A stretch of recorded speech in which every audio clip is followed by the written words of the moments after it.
Hey everyone, this is First Warn Storm Team Chief Meteorologist Brad Benovich with a tropical update as things are active. We're in the peak of the season. We've got a couple systems to keep an eye on. Gordon, Florence, maybe Helene out there. All of them bear watching here over the next couple of days, even for impacts on the Carolinas. So let's get right to what's going on with Gordon. Made landfall last night, right around 11 o'clock our time.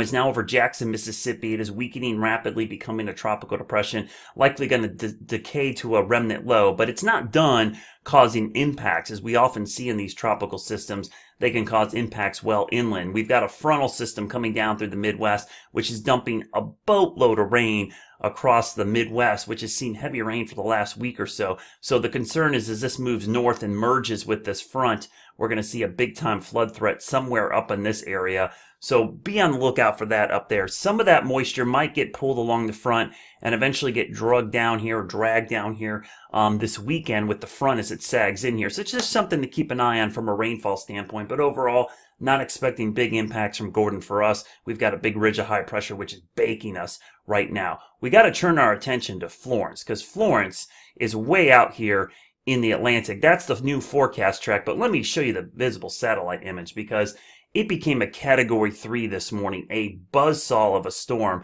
kind of surprising everybody, including most of the guidance, that this thing blew up into a Category 3. What's interesting about this visible image here, it's from day to night. You can see some of that Sahara air layer getting wrapped around in there. So it's battling a little bit of wind shear, it's battled some dry air, and it still managed to get up to a Category 3. So it's surprising with its intensity, but it also could surprise with its track in the long term. Now, I wouldn't read too much into the models flip-flopping like they are right now, because you have to remember, this is out in the middle of the Atlantic. There's no surface observations, there's no upper air observations, and there's no recon. So we're relying primarily on remote sensing and satellites. That's why it's difficult to forecast these things out in the middle of the ocean unless you actually sample it. And that's also why the models are all over the place. They don't have really good data out there, so you're going to see a lot of flip-flopping. Now, I'm going to show you why they're flip-flopping. Typically, I always have this saying that all models are wrong, but some models are useful. Models that are all over the place actually tell you something about the atmosphere. They tell you that the steering currents are weakening. And when steering currents weaken, you tend to get crazy erratic behavior in the guidance. So that's what I'm reading from this, and I'm going to show you why. Let's go to the water vapor loop. Now, the water vapor loop is always a great place to look for steering currents. You see Gordon here. You can see a couple things. We've got this little low pressure system, which is backing into the Gulf of Mexico and the Caribbean. So this is a little upper low. This is having a little bit of an influence on Florence, and it's actually helping to vent the system a little bit on the northwest side. And I think that's what's helping kind of intensify the system a little bit. Now, what's interesting is you can actually see there's a little bit of a trough up here. It's not a very strong trough. I hate to call it a trough, and you're going to see people say the trough is missing Florence. It's really more weakness in the ridge because this trough is really far up here. But what it's done, this low and trough has created a weakness, which is basically this monster subtropical ridge is here. There's a little break right in here that this is trying to head towards. And clearly in the short term, it's going to head in that direction. But then it gets stuck there and it kind of bypasses that and moves on. And I'll show you what I mean by looking at the upper levels. So this is the European ensembles, which do a really good job in the long range typically, and kind of weed out some of the outliers. So you see this ridge sitting over the East Coast. That's why it's so hot and humid here. As we go through time, you can see that little break in the ridge kind of goes away. And as we go into the weekend, you can see Florence just entering the picture there. In case you're wondering, this thing over Florida, that's that upper low I was talking about. So there's Florence out there. You can see the break in the ridge. Now there is a little break right north of Bermuda, right in here, where it's trying to go. But watch what happens, at least in this model, the European. That thing kind of breaks down and it gets stuck there and it just meanders a little bit. So it kind of misses the weakness and a new ridge starts to build in, or the ridge starts to re-intensify back this way, and it starts forcing Florence back to the west. So you can see it getting close. Now, by the way, this is Monday still, so we're way out in the future here, and that's the other thing to realize. This thing is way out there, regardless of what happens with Florence. This thing is 7 to 10 days away from really even close to Bermuda and anywhere off the East Coast, if it even gets that far. So here we are Monday afternoon. It's around Bermuda.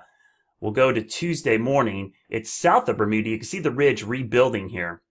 And this is what the model's trying to hint, that the ridge will re-intensify, which then would force, Florence down this way and undercut the ridge, the new ridge, which is building in.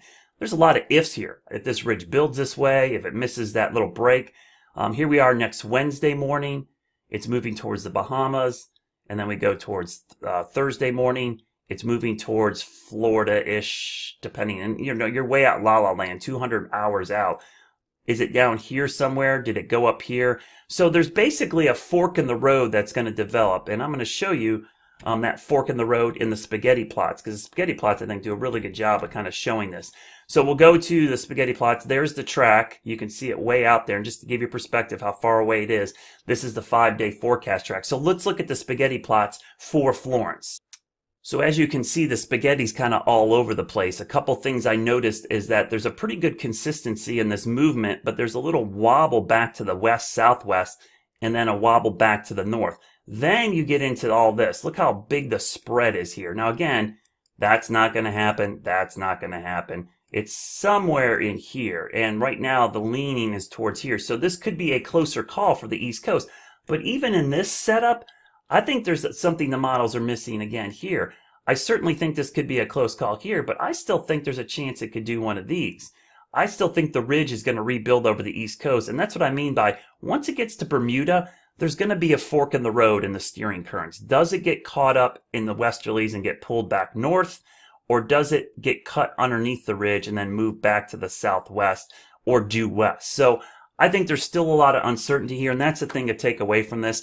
If you're on the East Coast from Maine to Florida, you still need to pay attention to Florence.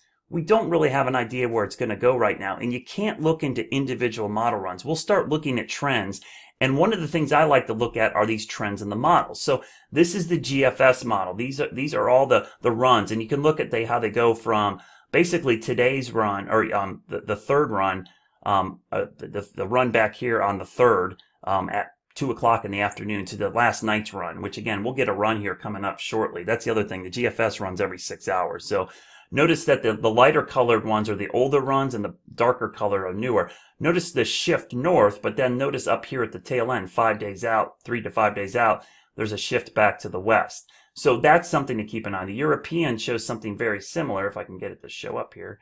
Let me pop up the European trends. You'll see the European, the same thing. There's been a trend actually north in the near term, and actually verifying wise, the storm is actually tracking further north than the models are indicating. And that doesn't even get into intensity. I told you how the intensity is blown up. Well, just to show you how bad the European was on this, the European, this is where the intensity was, 50 to 60 knots for the next 3 days, and it ends up being over 100 knots. So just goes to show you the models don't do a very good job with intensity, and they're not a whole lot better at track in the long range. Just to show you a model that's been doing good, at least in the short term, is the GFDL, which is now called the HMON. You could see it actually picked up this intensification this morning pretty well, and then shows a drop off. So no need to freak out or get caught up in some of the hype you're going to hear. The models are going to bounce all over the place. European runs every 12 hours. GFS runs every 6 hours. The hurricane models will run every 6 hours as well. So you're going to see a lot of bouncing around. Until we get hurricane hunters out there or some kind of upper air mission over the Atlantic in this area, I would not buy too much into the models unless you're looking at long-term trends.